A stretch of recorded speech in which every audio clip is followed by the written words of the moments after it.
The time for convening has arrived, so we'll start this evening's series of meetings. We're going to start with our work session, and we're going to discuss the CDBG Consolidated Plan update. Ms. McIntosh Ross. Good evening, Mayor and City Council. So I'm here today with a draft consolidated plan. And this includes the draft 2023 action plan as well. This is a required component for the city. Michelle, we need to get your microphone working. Oh, sorry. It is? Okay. There it is. Yep, it's working now. Okay. Thank you. Make sure it's closer. All right, great. So good evening again. So we're here to discuss or to just let you know that we have a draft consolidated plan. This is per the city's CDBG program. It's one of the required components. We also have embedded in the consolidated plan is the 2023 annual action plan. The CDBG program grantees are asked to examine their community's needs and conditions and report on these findings in this consolidated plan. The plan serves as the community-wide framework to determine the most efficient and prudent use of the CDBG funds. And this plan or framework is done every 5 years, and it informs the annual action plan, which is a follow-up document to this one. Also, the consolidated plan and the annual action plan are also the basis for what we adopt every year is the consolidated annual performance evaluation report, which is better known as the CAPER. And so we adopt those based on this plan and the annual action plan. Next slide. Okay, so what is in this annual consolidated plan is data that we collected about the community on topics as housing, market analysis, strategic priorities, and the annual action plan. The data was collected and derived from census and what is known as the CHAS, which is the Comprehensive Housing Affordability Strategy data, and also other data that we may find, including from the public when we had our public open houses and we heard from the community. Let's see. Okay, so what our research showed was that Sandy Springs can make the most efficient and prudent use of the CDBG funds allocated every year by continuing the Roswell Road multi-year sidewalk project, also to design and implement sidewalks along Hope Road and to continue to defease the 108 loan that we have. These projects meet the objective of the HUD because sidewalks are considered essential to the low to moderate income communities as they connect residents from their neighborhoods to essential things such as grocery stores, bus stops, transit stations, schools, employment, parks, and other services. So these funds will be used to improve the mobility of the targeted communities. In the annual action plan, this just states what we will be using the funds for. It is on the same schedule for adoption as the comp plan. It is a component of it. And so we are recommending to continue the sidewalks and to defease the 108 loan as mentioned. This is the extent of the Roswell Road South multi-year sidewalk project. We've seen this before. It connects along Roswell Road inside of 285 and some spurs along Long Island Drive and Stewart Drive and Northwood in that study area. This includes sidewalks and lighting and other amenities along the right-of-way. The other project that I mentioned is the extent of the Hope Road, which is will be the one that follows when we get going with the Roswell Road, and we have a design project for the Hope Road. We'll get started on that as well. So this is our schedule. We started with a kickoff of this consolidated plan back in December of last year, followed up with our first public open house on December 13th, and then another one on January 11th. So the draft plan, as we have today, is made available on our website and will be available for 30 days for public comment and review. And we will have time to make adjustments and changes after those 30 days, because we will be submitting to HUD in May of this year. So we'll have some time to make adjustments if necessary. and then we'll submit to HUD for their approval. Any questions? All right, any questions of our planning and zoning manager? All right, go for Dr. Kelly. Thank you. There was a couple of slides before this. I was interested in what the purple line was. I think it was where you had the Hope Road. Yeah. So the orange is the sidewalk on Hope Road. Mm-hmm. Yeah, this is just the map that we got from the GIS, so it's just the orange line for the sidewalks. I'm sorry. Okay. Do you know what the purple line has? It's like the blue, there's census tracts and there's census blocks on there, so it probably is related to something like that. But the purple is Roberts Drive. Roberts so Drive. we have a itself. side path project along Roberts Okay. Drive. So I think this is trying to show how this will start to connect into a larger network. Got it. Okay, so we'll add labels to this. Okay, great. Also, I remember reading in a previous plan that you all get input, you partner with the CAC for input. Will you be doing that over the 30 days, or Well, have you we already had, done that? yeah, at our open house, they were there, they were present and provided input, and we are in conversation with them a lot for other projects as well. So, yeah, they give input. Okay. And the input is in the plan somewhere or summarized? Yeah, it says, on some of the pages whether they gave any comments or not, so that will be reflected in there. But from what we heard, they are fine with our decisions based on all the data to continue with sidewalks. Right. Okay. Thank you. Anybody else? All right, thank you. Let's proceed. Yes. All right, next is the presentation of the Community Forest Master Plan by Ms. Monsieur Baggett.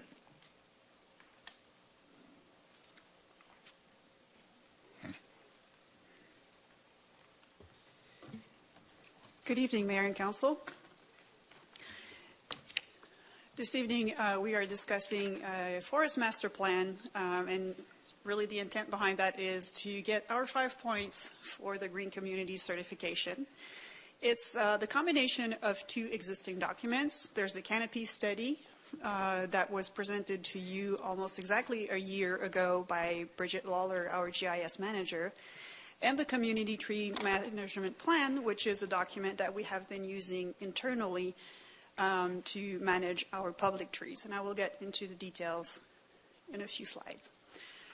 Just a quick reminder that the canopy study conducted in 2021 was wrapped up in 2022. It was based on data from 2019, and it was conducted by our GIS team. And the estimated canopy coverage was 58%. And there's a new update coming up very soon. It is underway by our GIS team, and we will be able to conduct more in-depth analyses than we have in the past. So we will look at finer grain than the whole city picture that you see today. The other component of the Forest Master Plan is the Tree Management Plan. That was prepared by a reputable consulting group. They actually surveyed most of the trees that the city owns and maintains. So 11,400 trees are part of that assessment. City trees overall are doing pretty well. 82% are in very good condition. 12% are in fair condition.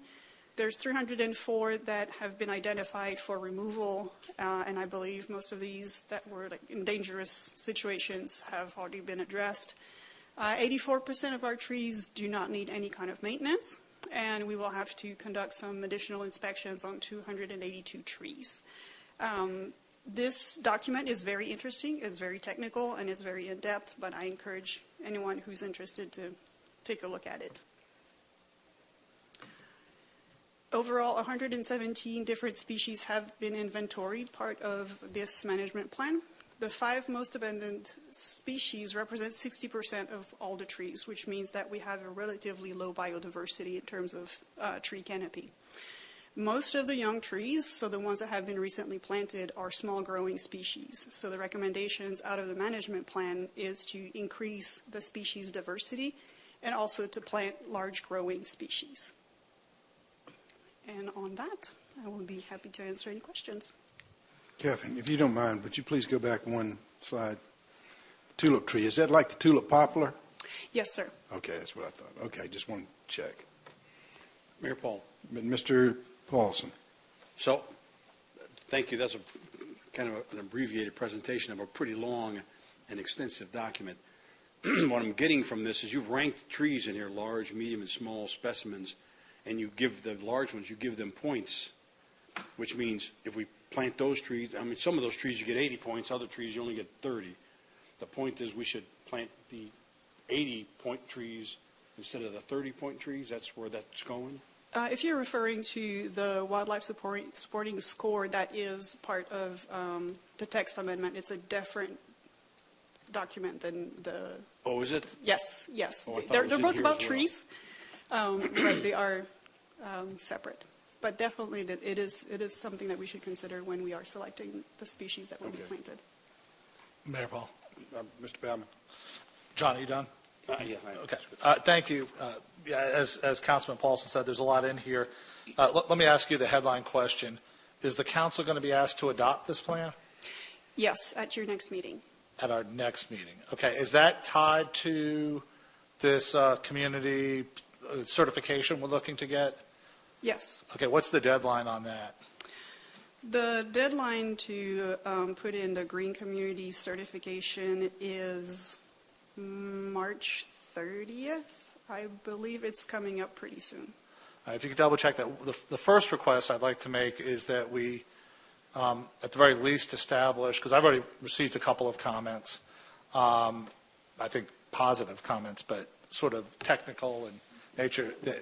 Likewise with what we're going to have on the next, an agenda item later in the meeting or the other meeting, is that we have an opportunity for public input, whether it's through a web or if we can even get somebody from Davie here. I wouldn't go overboard, but have maybe have a period of like a stated time sometime in the next, even if it's before our next meeting, to allow people an opportunity who have read this thing cover to cover. I've read it, but it exceeds my, I'm at a high level, not a detailed level of expertise. So would we be able to put together something where people could come in and submit comments? Kristen? I see Catherine looking at you. Sorry. Yes, we certainly can. The Davie report is very technical in nature in terms of, Yeah. here is what we have. And part of what Catherine presented today, because I understand that there are some discussions about sort of like, how do we dig into this a little bit more and start to look at things? And I think the important piece about that is that we have a lot of GIS work to do this year, and we're going to dive in more on our tree canopy assessment and start to Well, dig might, in a little bit. yeah, that might be one of the points at some point. I don't want to delay the perfect be the enemy of the good, but I'll give you, for example, on page, page, I don't know if you've got the presentation available, but on page 5, and it's 121 of the packet, it shows, do we have the access to that or no? Is it the slides we have here? It's not part of the slides. Okay. Well, for example, there's a page, a graphic in here that shows canopy loss from, and I guess it's still the 2019 data or 21. I mean, I'm starting to lose, I won't say confidence, or I would say more interest. The high-level number of 58% is interesting to me, but when I see, looks like 80% of the land area in the city with loss of canopy of anywhere from 5 to 20, or in some cases 50 to 75% loss, I think this is something we need to dive into. And I would suggest also that this plan, again, I admire the work, is not a community plan, it is the public property plan. Because even as the plan itself says in its conclusion, it wants to encourage, I think the words were incentivize private property owners to care for their canopy and plant new. And I kind of want to hear from Davie what they have in mind with that remark. Are they suggesting potentially some revisions to the tree canopy, to the tree ordinance?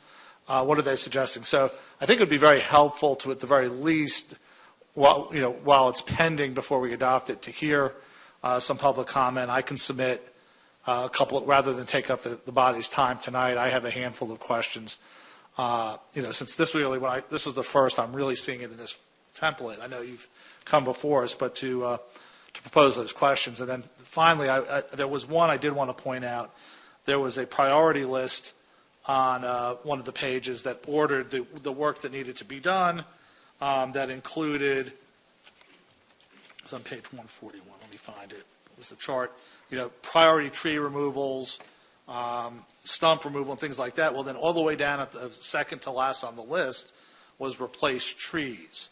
And I think I would suggest, and I think many would agree, that given the fact that one of the issues we're dealing with is loss of canopy, and given the fact that this document actually talks about budgeting, and it speaks to presumably use of tree fund, I think we need to raise the priority of what you've referred to as these large tree replacements, and technically which ones they should be. I would defer, what those should be. But I'd like to get the feedback, and I'd like personally to have an opportunity within the next week or so to submit some questions for at least a response and consideration. I know we can adopt it, but maybe there might be some things that would warrant some revision. So again, I would commend you on this, but this is the public property action plan when probably the vast majority of the loss of canopy is actually occurring on residential and commercial property.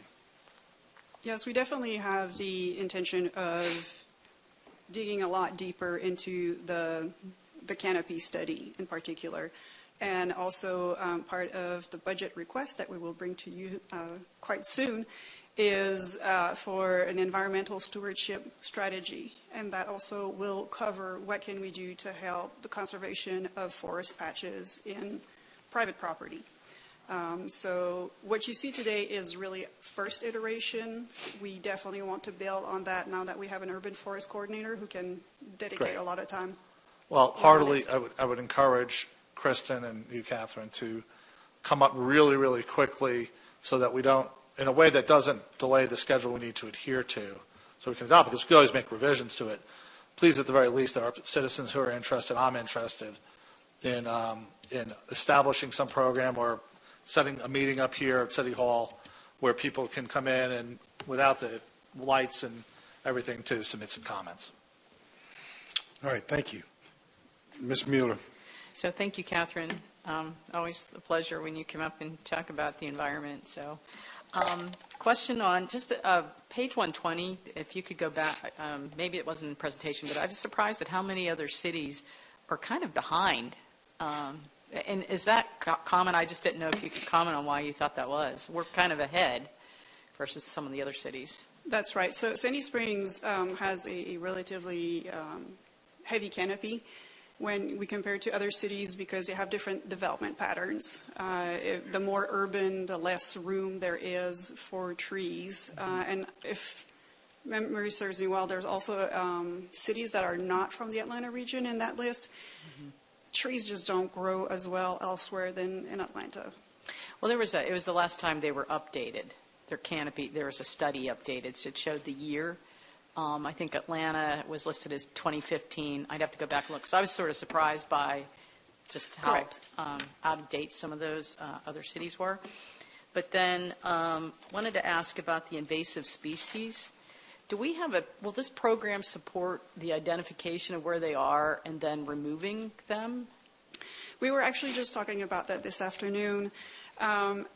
It's very difficult to tell what's going on in the private forest. The inventory of the 11,000 trees does have indications about any kind of infestation, and it has not been noted in Sandy Springs, thankfully, on our trees, of course. But I think that's where we need to really get the community involved and get them to report what they see, if they see anything. And we're going to work on not exactly an action plan, but have a strategy. What do we do once these bugs make their way to Sandy Springs? It was about invasive species, more from a standpoint of trees that we don't want here. I guess not the bugs. Okay, it's also my another apologies. thing, the pest. Yeah, that's okay. So do we also look for those kinds of trees that are kind of nuisances? And we do eradicate them in our parks. So when our invasive control specialist goes out and takes out mostly vines, but whenever there's privet or something else of that nature, they will take that out as well. Okay. And then on page 157, I'm sorry, I think it was 147, the yearly costs. I was a little surprised at how, I thought they seemed low. I know it starts out high and then it goes down. And I don't know if you could talk to that, because I know that our community, we have 20 plus acres, and, it's heavily treed, and we spend a considerable amount of money, and we include, fertilization and pest control. And so I was just curious that, is there a way should we validate these numbers? Because they just seem low to me for as many trees as we probably have. That would be a question for Davey. Unfortunately, I don't have an answer for that. Okay. Okay, that's it. Thank you. Anybody else? Mr. DiGiulio. Sure. If it cooperates. It went to sleep while we were talking. There we go. 11,400 trees surveyed. Those are strictly on city property, Yes, sir. and the ones that are in the percentages here are, again, strictly on city property. Yes, So we haven't taken into consideration anything on private property. that's correct. Anybody else? Dr. Kelly. But that does include the right-of-way? Or Yes, right-of-ways, Okay. parks, And, okay, got you. City Parks, Springs. conservation areas, and the right-of-way. Got it. All right. Thank you very much. Appreciate it. Are there any discussion items from council? All right, then we'll move into regular order. I'd like to call this meeting of the Sandy Springs City Council to order for Tuesday, February the 21st, 2023. Will the city clerk please make the announcements? Call the roll. Good evening, Mayor and Council. First, I would like to remind those in attendance, please silence all cell phones and other electronic devices at this time. Individuals who would like to provide public comment at a council meeting are required to complete and submit a public comment card in advance of the meeting. Public comment cards are available online and at the chamber entrance. Those providing public comment may be allotted up to 3 minutes. As I call roll, please confirm your attendance. Councilmember John Paulson. Here. Councilmember Melody Kelly. Present. Councilmember Melissa Mueller. Here. Councilmember Jody Rochelle. Councilmember Tibby DiGiulio. Councilmember Andy Bauman. Here. Mayor Rusty Paul. Present. Please join me in the Pledge of Allegiance.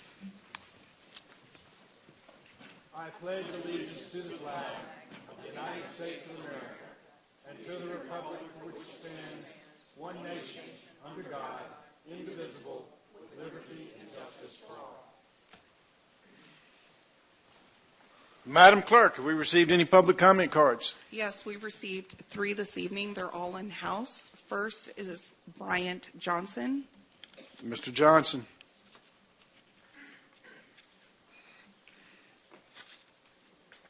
Okay. Vladimir Shavovsky.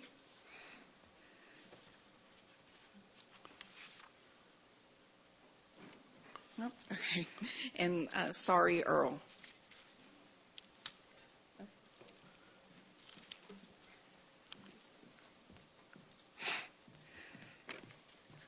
Good evening, Mayor, City Council members. I am here simply to thank you.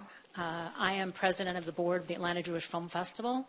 My name is Sari Earl, and we have present tonight Dina Gerson, who is our vice president of the board, as well as 2 co-chairs of our community engagement efforts, Andy Bauman and Asif Jasani. We have had the most phenomenal festival, and we are so grateful to you all for being welcoming, for the staff, for the excitement. Not only is the site fantastic, but we've been enjoying the restaurants. The free parking has been amazing. Just the energy that we have. So we're unique. We're one of the few festivals, I think the only festival, that actually focuses on the community building, and that's our focus. That's our mission. So it's not No other agenda, nonpartisan. It's really about building community within and without Greater Atlanta. So we've been able to do that, and you've helped us do it. The staff has been phenomenal, and we've brought so many filmmakers in, actors, people from all over Atlanta as well, and they have all really enjoyed being here, and we just want to extend our great thanks to you because it's been fantastic. We have, I think, over 700 people coming tonight. We had hundreds here this afternoon for the same film, and we have really seen thousands of people come through our doors. We have tons more at home streaming, so it's been a huge success, and we want to thank you for it because you helped us get there. So thank you. Thank you. I'll allow that demonstration. Anybody else? That's all we have. All right, thank you very much. We enjoyed having you here as always. We're glad you were back with us in person. I judged the popularity of it by the number of how few parking spaces there were in the deck. And there have been few parking spaces in the deck most of the last 3 weeks. So thank you very much. We always love having the film festival with us and being with us. So thank you. All right. Now that I've shuffled my papers, let me get back to the right place.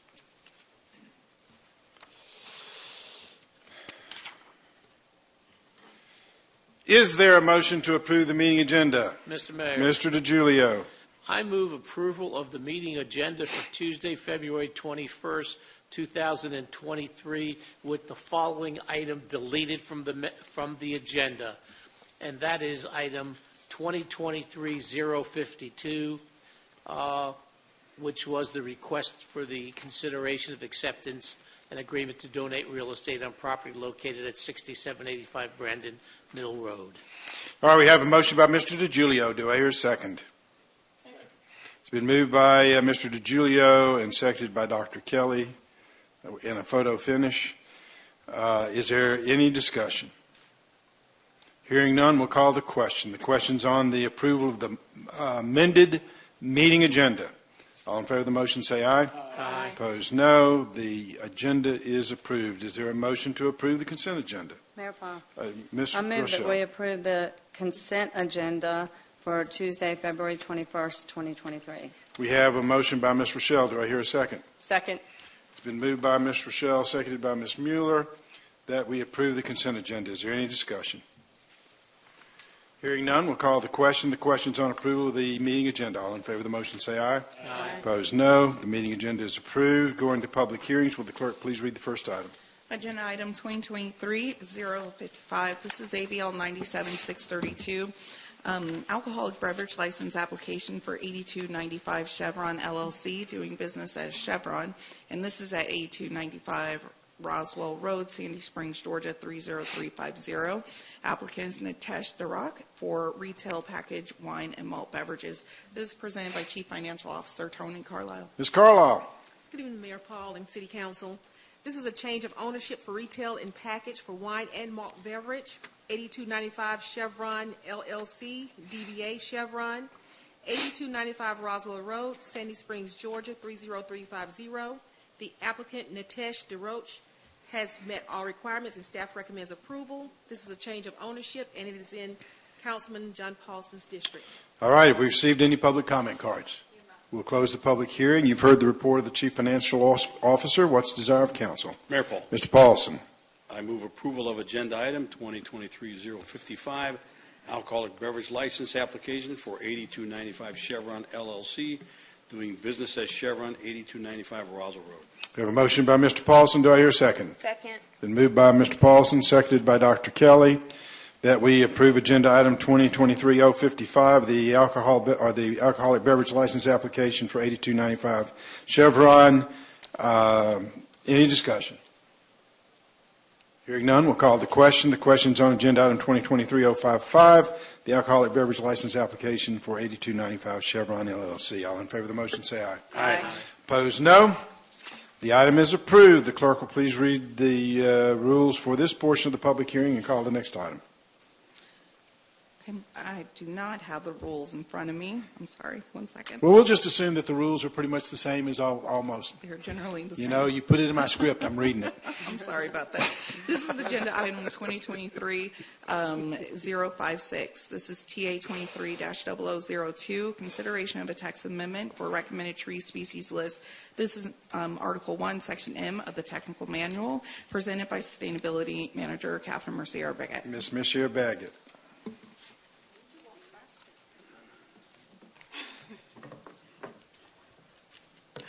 So you may recall that late last year, we brought before you an amendment to the technical manual that had several different sections, and we pulled out the recommended species list, and we said we would work with the community, bring it back, and that is exactly what we did.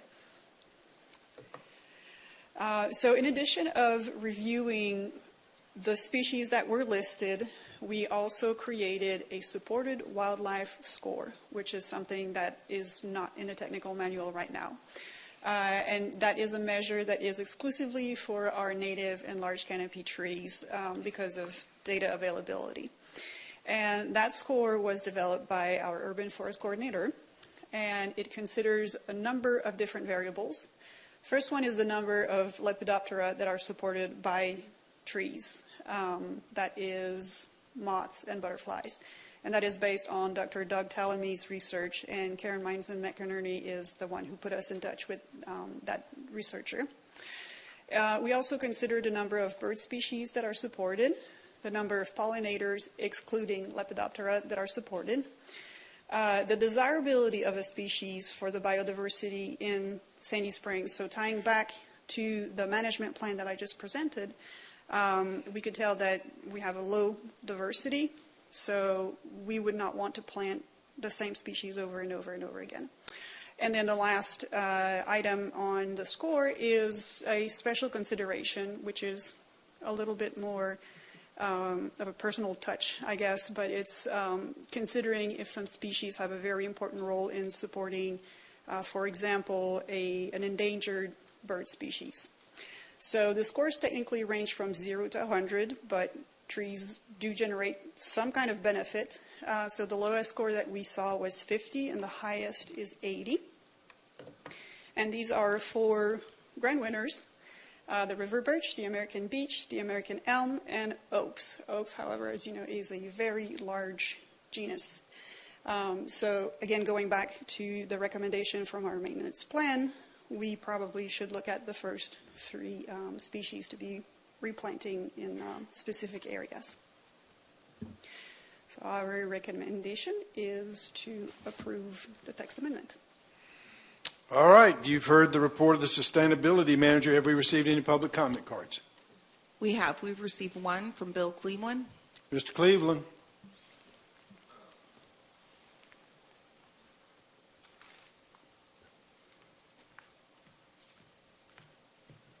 My name is Bill Cleveland. I'm coming before the council as a board member of Whispering Pines and president of Environment Sandy Springs. And I'm speaking in support of this measure, this approval. I'm not going to give you a long, drawn-out speech, but staff has done a good job on this and other materials that you're going to hear about. And I just think it's an indication of the council's confidence in professional work. And I urge you to support the approval. Thank you. Thank you, Mr. Cleveland. We'll close the public hearing. You've heard the report of the Sustainability Manager. What is the desire of council? Mayor Paul. Mr. Baumann. I move adoption of agenda item 2023-056, text amendment to recommend tree species list. We have a motion by Mr. Baumann. Is there a second? Second. It's been moved by Mr. Baumann, seconded by Ms. Rochelle, that we approve agenda item TA 23-0002, the text amendment to the recommended tree species list. Any discussion? Dr. Kelly. You may have said this and I missed it, but I was just wondering why this score is only available for the large trees. And sorry if you have to say that again. Oh, no problem. There is limited data that is available, and when we start considering the smaller trees, they usually get less research. Okay, thanks. Any other questions? Mr. Baumann. Thank you, Catherine, and thanks to the public for, I briefly attended the open meeting and the comments you received, and I know my predecessor asked for attribution. It sounds like the researcher, what was the researcher's name again? Doug Tallamy. Apparently has a lot of renowned expertise in this area, and so the attribution, I'm sure, is appreciated, and I'm glad that we're getting the input of people who deeply care and also have a lot more knowledge than a lot of us do. So thank you. Any other discussion? Hearing none, we'll call the question. The question's on agenda item TA 23-0002, the text amendment to the recommended tree species list in Article 1, Section M of the Technical Manual. All in favor of the motion say aye. Opposed, no. The item is approved. The clerk will please read the next item. Agenda item 2023-057. This is RZ 22-0006 for 111 Mount Perrin Road.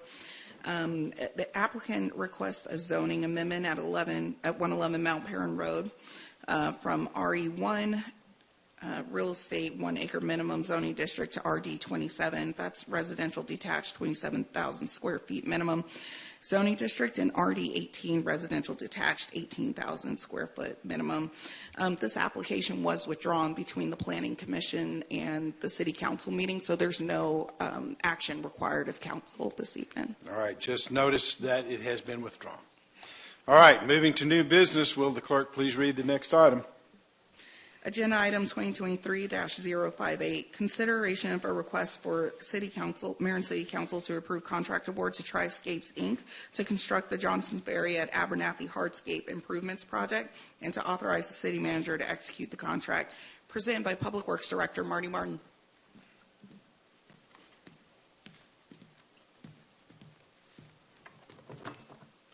Mayor and Council, good evening. On December 7th of this past year, the city issued an invitation to bid for hardscape improvements at the intersection of Johnson Ferry and Abernathy Road in Sandy Springs. This work, as you see on the screen above you, would complete the other 3 corners of the 4 corners of that intersection, the first corner being improved as a part of the Abernathy Greenway project some years ago. The city received a single bid on January the 10th, 2023, in the amount of $218,663.61 from Triscapes Incorporated, a firm we have successfully completed projects with in the past. We compared that single estimate with the engineer's estimate for the work at $237,035.50, and with that, recommend award to Triscapes Incorporated for the work with the hardscapes at Johnson Ferry and Abernathy Road. You've heard the report of the Public Works Director. What's the desire of council? Mayor Paul. Ms. Mueller. I move that we approve agenda item 2023-058 to award the contract to Triscapes, Inc. to construct the Johnson Ferry at Abernathy Hardscape Improvements Project and to authorize the city manager to execute the contract. I have a motion by Ms. Mueller. Do I hear a second? Second. Been moved by Ms. Mueller, seconded by Dr. Kelly, that we approve agenda item 2023-058, the award to Triscapes for the construction of the Johnson Ferry at Abernathy Hardscape project. Any discussion? Hearing none, we'll call the question. The question's on agenda item 2023-058, the award to Triscapes, Inc. to construct the Johnson Ferry at Abernathy Hardscape Improvements project. All in favor of the motion say aye. Opposed, no. The item is approved. The clerk will please read the next item. Agenda item 2023-59, consideration of approval of an infrastructure grant application to the U.S. Department of Transportation for the 2023 Rebuilding American Infrastructure with Sustainability and Equity, or RAISE, Transportation Discretionary Grant Program, and make a commitment for local funding. This is also presented by Public Works Director Marty Martin. Mr. Martin. Mayor and Council, good evening. This grant has changed names a couple of times over the last few years. Originally a Tiger grant, I believe, if you recollect back with the program, then a Build grant more recently, and now RAISE, in this case, Rebuilding American Infrastructure with Sustainability and Equity. In this case, as you may be aware, the Path 400 project that we have currently active in design, getting ready through pre-construction to ultimately complete this project, is short of sufficient funding to complete construction of the project. So a quick summary of the federal funding we've received thus far. We've had some $1.79 million in preliminary engineering for the funds for the project, $688,000 in right-of-way, $12,000 in utilities, and thus far $13,566,000 in construction for the project. That still leaves us short some $7,138,000 in completing the overall construction of the project. It's the intention of this grant application to fill that unfunded gap and complete this construction of the project. So with that, we would ask for your support in our application for a grant. In this case, the grant amount based on that funding delta right now would be some $5.7 million in raised grant that we would apply for, with the understanding that that 20% match, 80-20 against the federal dollars, would be a commitment of some $427,762 to match that grant should we receive it. Mayor and Council, do you have any questions? All right, you've heard the report of the Public Works Director. What's the desire of Council? Mr. DiGiulio. I move approval of item 2023-059, approval of infrastructure grant application to the United States Department of Transportation. We have a motion by Mr. DiGiulio. Do I hear a second? It's been moved by Mr. DiGiulio, seconded by Ms. Rochelle, that we approve agenda item 2023-059, the submission of a infrastructure grant application to the United States Department of Transportation for the Raised Transportation Discretionary Grant Program. Any discussion? Dr. Kelly. Thank you for the presentation. One question: if the match is unfunded, where do you propose we get the match? I mean, assuming we'll need it. Currently, this is a commitment to provide the match if we receive the funding. So, first proposal would be against the capital account, since everything we have budgeted against the project right now in T-SPLOST matches the amounts that we currently have there. That being T-SPLOST 2021. We certainly have the flexibility to re-rack budget commitments within T-SPLOST 2021 as the time draws near to finalize that budget request. But that's where we would seek the funding initially. Okay, thanks. Marty, I think I told everybody that I got a phone call from Senator Ossoff about our Safe Streets grant, and one thing I forgot to say.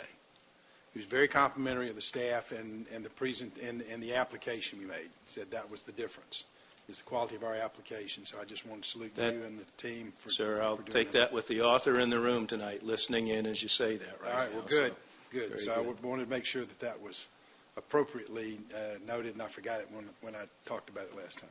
Any other discussion? Hearing none, we'll call the question. The question is on agenda item 2023-059, approval of an infrastructure grant application to USDOT for the 2023 Raised Transportation Discretionary Grant Program. All in favor of the motion, say aye. Aye. Opposed, no. The item is approved. The clerk will please read the next item. Agenda item 2023-60. This is consideration for Mayor and City Council approval of a planning grant application to the Atlanta Regional Commission for the 2023 Livable Centers Initiative, or LCI, grant program, and make a commitment for local funding. This is presented by Traffic Transportation Unit Manager Kristen Westcott. Ms. Westcott. Good evening, Mayor and Council. I'm so glad to be here tonight to talk about this opportunity with the Atlanta Regional Commission. We are asking for your approval tonight to submit a grant on behalf of the city to seek some match funding to do a study for Peachtree Dunwoody Road. But as you know, the Atlanta Regional Commission does offer occasionally some grant opportunities to the city and others in the region. And with their Livable Centers Initiative program, the city has benefited from that in the past. We have 3 existing LCI areas, one for this city center, the Sandy Springs master, that includes the city center master plan area, the perimeter LCI area, as well as there was one done originally for the Roswell Road south from 225 down to the city limits. And this program actually sort of goes the next step down and allows us to do a little bit more detailed study. So what we're proposing is really looking at a detailed corridor study of Peachtree-Dunwoody Road from Spalding down to Abernathy. It incorporates 2 MARTA station areas and also takes in the north end of the perimeter CID, LCI areas. So really we're looking for opportunities to see how we accommodate multimodal traffic, kind of reconnect those neighborhoods. There's a lot of really interesting, diverse housing along the Peachtree-Dunwoody Road corridor, and just make it a better place. So with that, what we're proposing is a study of $175,000 with a federal match request of $140,000, with a local match commitment of $35,000. All right, you've heard the report of the Traffic and Transportation Unit Manager. What's the desire of council? Mayor Paul. Ms. Rochelle. I move that we approve agenda item 2023-060, a request of approval of a planning grant application to the Atlanta Regional Commission for 2023 Livable Centers Initiative Grant Program. Have a motion by Ms. Rochelle. Do I hear a second? Been moved by Ms. Rochelle, seconded by Mr. Paulson, that we approve agenda item 2023-062, the approval of the request for the mayor and council permission for submitting a planning grant application to the Atlanta Regional Commission for the 2023 Livable Centers Initiative. Any discussion? Mr. Paulson. Okay, Ms. Rochelle, you have the right. So I was just trying to understand. So we're doing a study to figure out if we need like wider sidewalks or. Yeah, there's been a number of recommendations over the years, and have looked at a lot of different options. And I guess even once upon a time, probably earlier on the plan, there was even a recommendation for widening Peachtree-Dunwoody Road. So at this point, with the opportunities that we have with those 2 rail stations on either end of the corridor, with all the residential that's there, with the mix of housing and other uses, is really an opportunity to see how our transportation network can best serve everybody there and make it a more vibrant corridor. It's a pretty unique, I don't think there really isn't anything like it else in the city. And will the people in the district, in the area, be able to weigh in on it? Absolutely. Okay. This will be a very public involvement, robust plan. Okay. Mr. Thanks. Paulson. Thank you, Mayor, and thank you. This is it's pretty interesting. One of the things you're going to do is identify a path 400 trail extension, which from Abernathy to Spalding, you're talking about running alongside of 400. And didn't our trail plan look at this segment before? I can't remember if we did. I think there have been discussions of both something that would maybe be along 400, but something also on Peachtree-Dunwoody Road. So I think there's an opportunity to look at both of those things. But as we know, we have a project, if you go all the way down to the interchange, we have the path coming up to Peachtree-Dunwoody Road. And then a future project that's proposed in T-Splost to bring that side path even further up, all the way to Mount Vernon to connect with our path that comes back to here. And so we really have a great opportunity here to really enhance those bicycle and pedestrian facilities from that point north. Okay. So we really haven't studied this We particular haven't, leg at all? not in great detail, no. I'd be interested. It's really just been a part of sort of planning studies. We should look at this. So that's what this gives us the opportunity to really dig down and make, kind of develop the plan of the recommendations. Any other discussion? Hearing none, we'll call the question. The question's on agenda item 2023-060, approval of a planning grant application to the ARC for the 2023 LCI grant program. All in favor of the motion say aye. Aye. Opposed, no. The item is approved. The clerk will please read the next item. Agenda item 2023-061. This is consideration of the adoption of the Roswell Road Access Management Plan. That's project T0070, also presented by Traffic Transportation Unit Manager Kristen Westcott. Ms. Westcott. Good evening again. This evening we are here to talk about the adoption of the Roswell Road Access Management Plan. Just a couple weeks ago, we kind of presented sort of the overview of the whole plan and where we're headed with that. It's the culmination of a multi-month study. And just to remind everybody, what that involved was a pretty intense technical study of safety and operations, also considerable outreach to the public through multiple public meetings. We also had the opportunity at the last meeting to hear from a number of people who came that live along the corridor. So I wanted to note that, as we pull all of these different pieces and parts together in the plan, we do something that we love in planning, which is synthesize. We want people to read the plan. So the plan that you've been presented and see with the appendix, it really summarizes everything that we've done.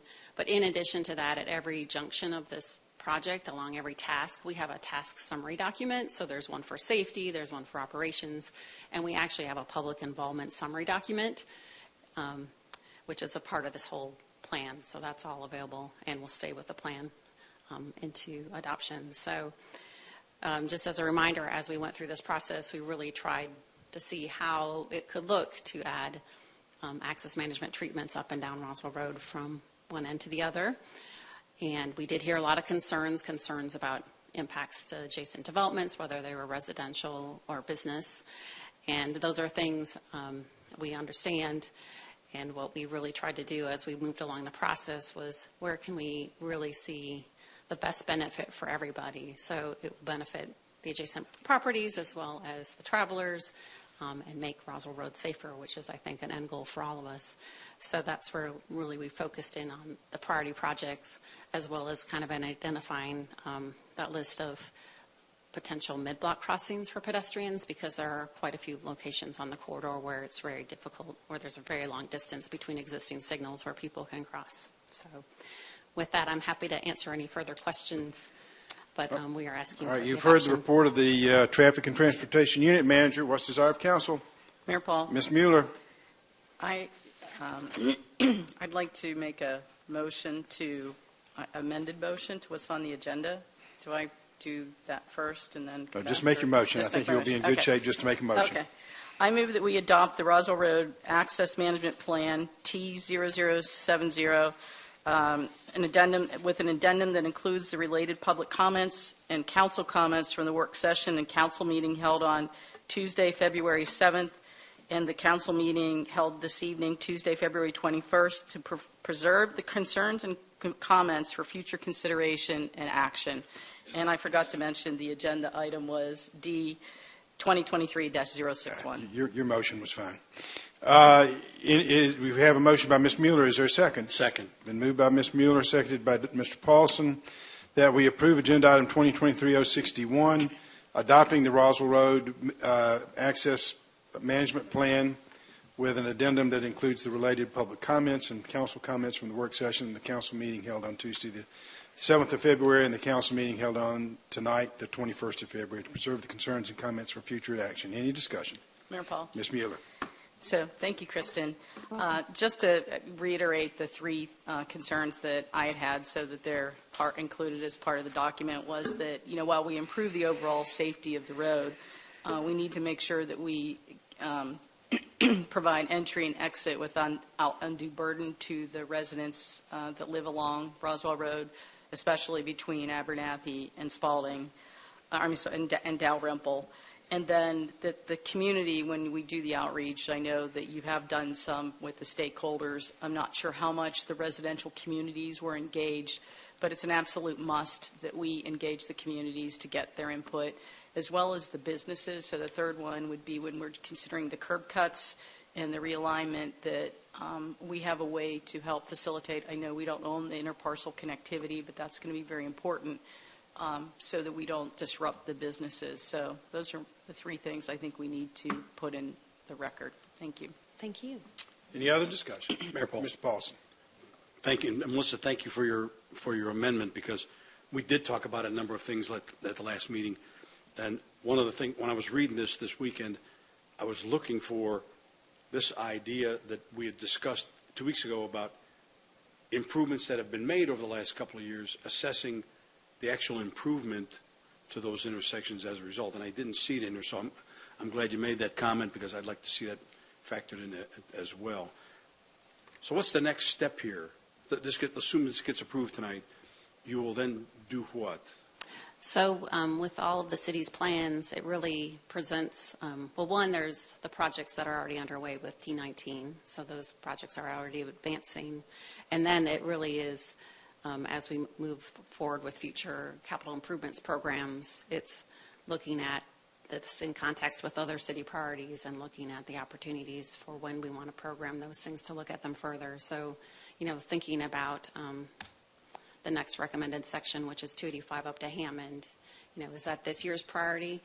That's something, we'll talk about with you through the budget season, really those opportunities of when is the right time for that. But we have given those recommendation tiers in the plan of here's what we think are the most important to do in the next 5 years, and then a list that's probably going out decades, quite frankly, because it's just, we're not creating in a green field anymore. We are in a developed place where we have a lot of impacts with every project that we do, so you really have to be thoughtful about how you implement those.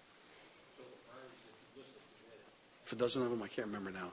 It's So- about, they're, So I you can will then, restate them if you'd like. staff will begin to crystallize those in a little more detail, and they'll be brought forward with Right, more really, detail.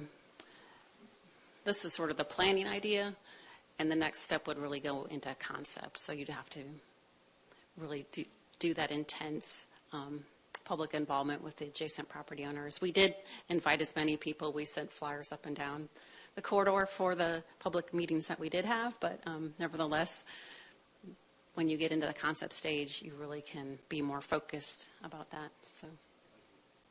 Any other discussion? One more comment, a question. Ms. Mueller. When will we have this plan be updated? Because like our other plans, there's a minor update, 5 years and then 10 years. I mean, what's the frequency of update for the plan?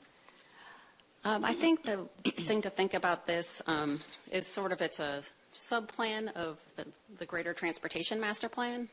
And I think it would be at the time when we look at the transportation master plan and looking at the different recommendations out of this, of whether they should be advanced more quickly or pushed out a little bit further. I think that's really our opportunity to do that. Okay, I was just wondering because some of the projects are probably 20 years out. Correct, yeah. And one of the reasons also to drive the agenda to be a collection point for current, and then when you review it and then change out for those things that are no longer a concern and add in new ones. Yep. Because many of the people in this room may not be in Sandy Springs at that time. So institutional knowledge is important. It is, absolutely. And that is always the challenge with plans because people think we've just done this plan. And like, no, we actually didn't. And a lot of things have changed. And that's why we always need to use new information, look at new data, look at, we always, at the beginning of every planning process, we sort of start with the existing conditions. And they're not the same as they were 5 years ago. And they're not going to be the same 5 years in the future. So absolutely agree with you. I mean, we have so much changing in technology with vehicles right now that even though I try to keep abreast of all that, we don't know what is even going to be 5 years from now. So. All right, any other discussion? Hearing none, we'll call the question. The question's on agenda item 2023-061, a motion to approve the Roswell Road Access Management Plan and to preserve the public comments and council comments from the work session and the council meeting of February the 7th and the council meeting tonight, the 21st of February. All in favor of the motion, say aye. Aye. Opposed, no. The item is approved. Moving to reports, got a few things I want to kind of comment on. One, I was going to say something about the film festival, but we talked about that. I think it was highly successful. I had tickets to several movies. Unfortunately, mayoring got in the way of me being able to attend all the ones I wanted to go to, but I think it was very successful. Several people have commented on my theatrical debut with the Spamalot. I hate to tell you that is not my theatrical debut. I've been doing political theater for over 45 years, so I'm a veteran actor when it comes to these sorts of things. But thank you for the wonderful comments that people have had. I think people have been somewhat entertained by that. Several things going on down to the Capitol. I'll kind of brief everybody on some highlights of some key bills. There's a new, you may remember last year, the bill that would preempted us from doing anything about regulating build to rent, subdivisions and housing. There's been a lot of talk about institutional investors and impact on renters, and the AJC's done a magnificent job talking about the impact of some institutional investors on the quality of housing. It's interesting, the bill's been introduced, but a lot of the people who were supporting it last year are not. The realtors have taken, instead of being an active participant, they are just saying that we're neutral on the bill. Dale Washburn, representative from Macon, who was the key sponsor last year, says he's not going to get involved in it this year, so we're not sure where that's going to go. But we're still expecting what is termed a broad-based preemption bill on land use and housing. Again, this may come from Representative Washburn, and among the items, while the bill has not been introduced, what they're talking about is that no city can have a housing square footage minimum or higher than 1,200 square feet. It eliminates our ability to place garages through our regulations, and it outlaws design standards within communities. So it's a far-reaching bill, though we haven't seen the details on it. That's what we're told may be coming. So as soon as we get that, we'll circulate it, and we may have to help the Georgia Municipal Association provide some input on that legislation. Senate Bill 16, which is by Senator John Albers, allows cities to set up their own ambulance zones. It's a radical departure from how we provide services today. That bill had its first hearing, and I think it was approved. The hearing was today. I haven't heard exactly, but I expected it was going to be approved by committee. So that's a piece of legislation that has real ramifications for us in providing ambulance service. Staff, I know, has been meeting with our ambulance provider.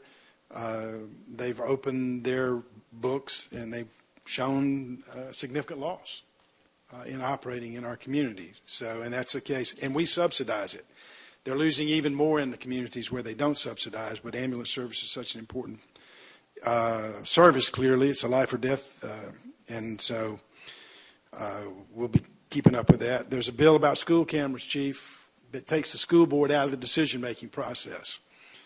Several school boards, I don't know, we've worked very closely and carefully and cooperatively with the Fulton School Board about cameras, but this would take them out of that discussion, because I think in some jurisdictions the school boards have kind of gotten in the way, and there's real concerns about the safety in school zones.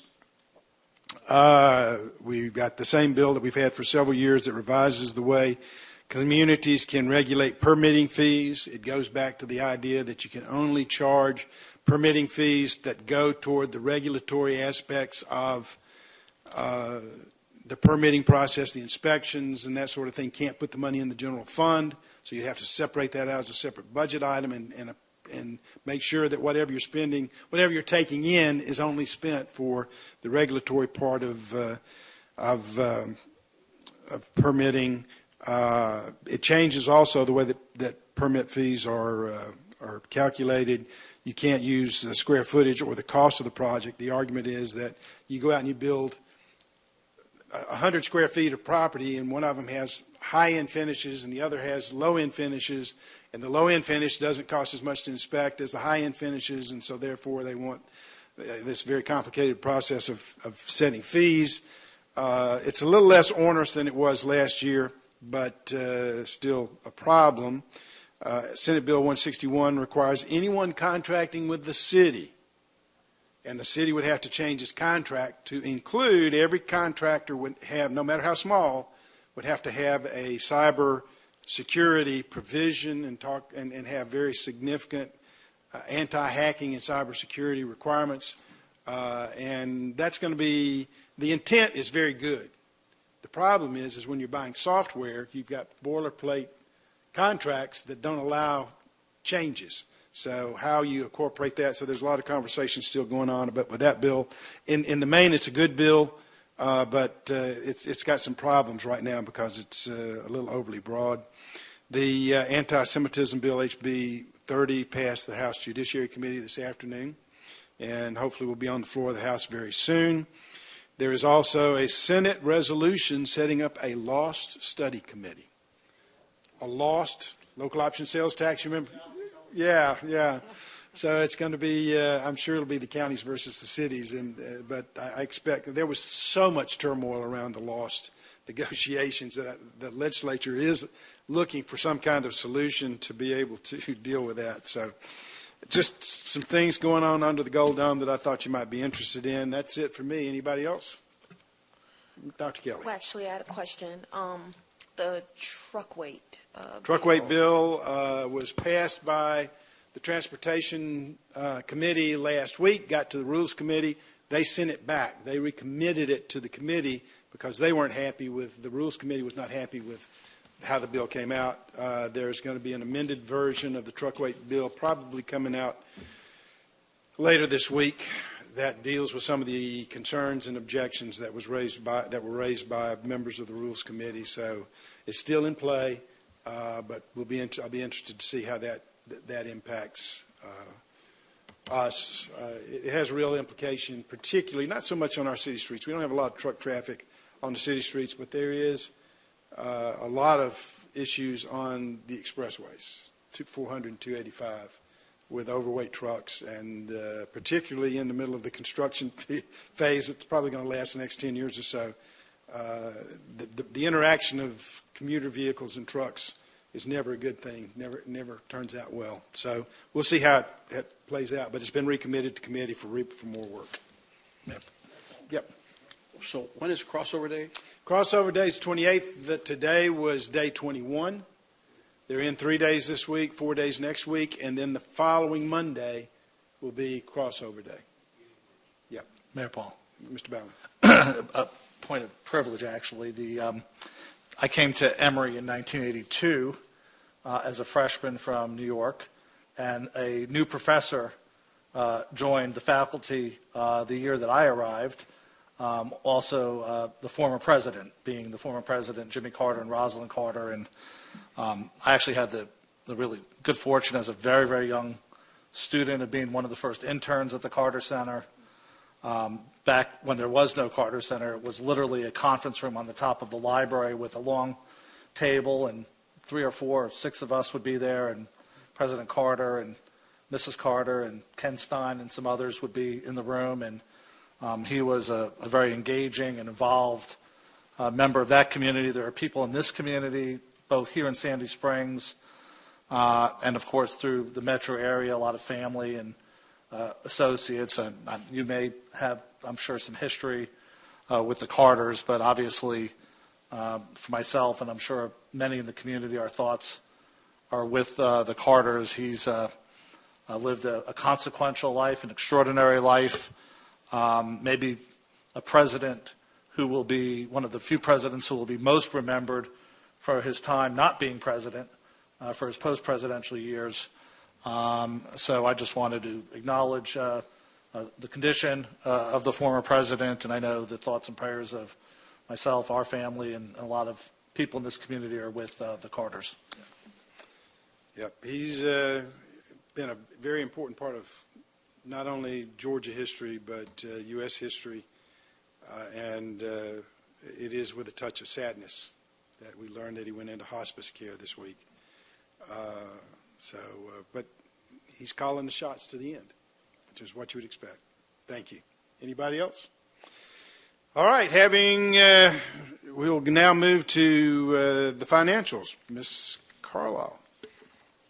Good evening, Mayor Paul and Council. Again, this is your review of December 2022 unaudited financials. We're at 50% of the fiscal year. The revenues are at 70.68% of the budget, and the expenditures are at 44.47% of the budget.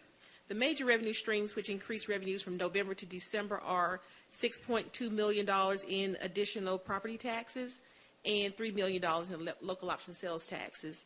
The expenditures for each department continue to trend as expected, and this concludes the financial review for December 2022. All right, you've heard the report of the finance officer, chief financial officer. Any questions? All right. Any other staff reports? Mr. DiGiulio. Mr. DiGiulio moves adjournment. Is there a second? Been moved by Mr. DeGiulio, seconded by Mr. Paulson, that we adjourn. All in favor of the motion, say aye. Aye. Opposed, no. We are adjourned. Just over an hour with a work session. That's pretty good.